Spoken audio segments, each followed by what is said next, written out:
The driverless cars are already a reality in one major city, and it's anything but seamless. Jacob Ward has a closer look. A car stopped in the middle of the street blocking emergency responders. Another getting very close to a city bus. This one seemingly confused by road construction and frozen in its tracks. Finally stopped right before falling into a hole. Some robot drivers in training do not seem to have learned all the rules of the road. I'm seeing at least one incident a day now with autonomous vehicles. For years, the city by the bay has served as the testing ground for a fleet of robo-taxis from Google's Waymo and GM's Cruise. Driverless cars you can hail with the touch of a button.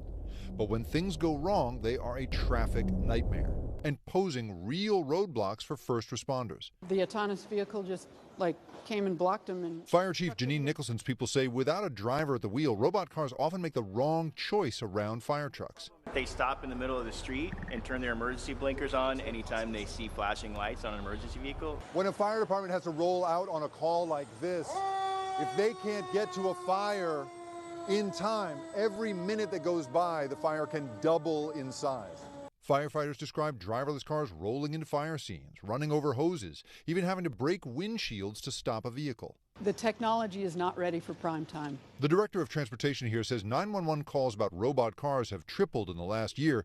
But here's the thing. We have no regulatory authority over them whatsoever. Even though it's your city that's being affected? That's right. It's our city and our streets, but the state of California has preempted municipal authority over autonomous vehicles, unlike taxis or scooters. He's filed protests with state officials and says, unlike other industries, robot car companies share only limited data. Cruise did not respond to interview requests, but Waymo says robot drivers are on their way to being safer than humans. After all, more than 42,000 Americans died in vehicle accidents last year. We have very infrequent events that occur, but they do get a lot of attention. They say it's 3 911 calls a day about autonomous vehicles. So that doesn't sound infrequent, I have to say.